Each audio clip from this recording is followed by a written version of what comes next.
Support WrestleTalk! Visit WrestleTalk.com.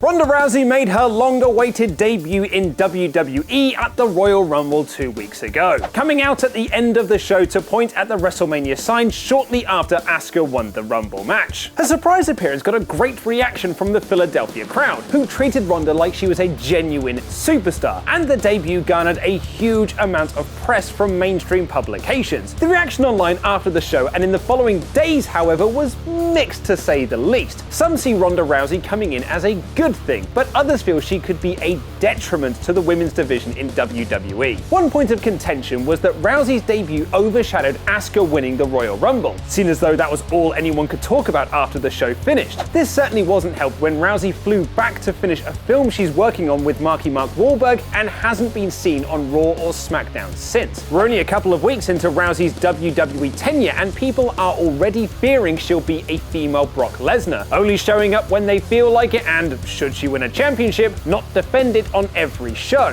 And winning a championship could be in Rousey's immediate future. After her debut, it was reported that Ronda would be in a tag team match against Stephanie McMahon and Triple H at WrestleMania, while PW Insider noted it was instead going to be Charlotte Flair versus Rousey for the SmackDown Live Women's Championship when WWE rolls into New Orleans in a couple of months. Going by the recent weeks of television, it seems clear that Asuka is challenging the winner of the Elimination Chamber for the Raw Women's Championship at Mania, while Charlotte is in a placeholder feud against the Riot Squad over on SmackDown Live, which would suggest that Charlotte versus Rousey is the direction. Otherwise, Charlotte would be starting her WrestleMania feud. First, let's address the Brock Lesnar comparison. Shortly after the Rumble, it was revealed that Rousey had signed a multi-year deal with WWE, and she told ESPN that this gig was never about money. "This is my life now, first priority on my timeline for the next several years. This is not a smash and grab, this is not a publicity stunt." Once Rousey has finished shooting Mile 22, it's expected that she'll be running full-time with WWE. But that, of course, remains to be seen. But if she doesn't appear on a full-time basis, would that be the worst thing? Part of Brock Lesnar's appeal is that he's not on Raw each and every week and is only used sparingly. It makes a Lesnar appearance feel special. And when he's on pay-per-view, at least in the time before the WWE Network, his matches saw a spike in buy rates. Ronda holding the SmackDown Live Women's Championship hostage as a heel from the likes of Charlotte, Becky Lynch, and Naomi is great character work for everyone involved, particularly Charlotte, who holds so much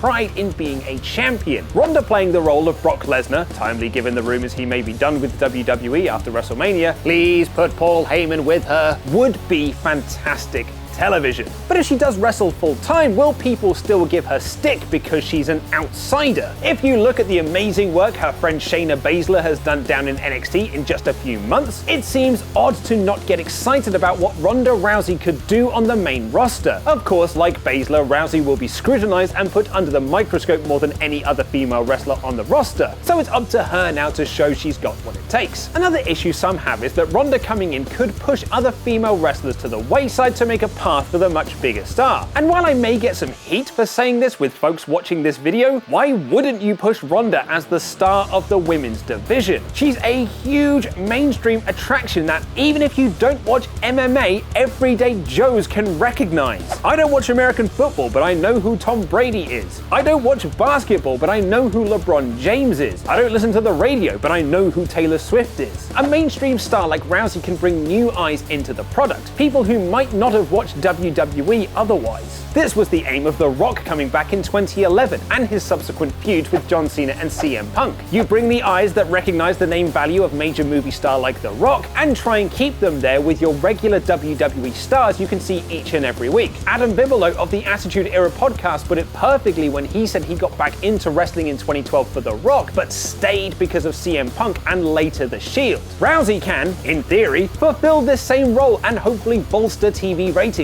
live event ticket sales, and WWE Network subscriptions, which in turn means more money for the guys and girls on screen. As I mentioned on the midweek Wrestle Ramble, my wife, who has zero interest in wrestling, wanted to see the Ronda Rousey segment of the Royal Rumble and actually got invested in the Rumble match itself. Sadly, the presentation of everyone standing in a line and how the angle was shot put her off watching anything else, but that isn't Ronda's fault. Dave Meltzer reported after her debut that the company were going to put more emphasis on women's wrestling in WWE because they were paying her so much money, and they need the division to look as legitimate as possible. I would argue that they should have done this regardless, but that's another argument for another day. We saw this on the Monday after Royal Rumble when Michael Cole screamed the match between Asuka and Sasha Banks was an instant classic, and this past week on Raw had multiple women's segments on the show, which built up several separate storylines going into Elimination Chamber. Bayley and Banks, Nia Jax versus Asuka, and Alexa Bliss finding friends for the Chamber match. The same cannot be said for SmackDown, but these are baby steps in the right direction. I get that a few people might be skeptical of Ronda Rousey coming into WWE, and maybe in a year's time or maybe even a few months' time we can look back on this video and point and laugh at how wrong I've been. But looking at all the evidence on the table at the moment, her dedication to making WWE her full-time career, her mainstream appeal, and those many months of training, Ronda Rousey could be a new turning point for women's wrestling in WWE, and that for me is a good thing.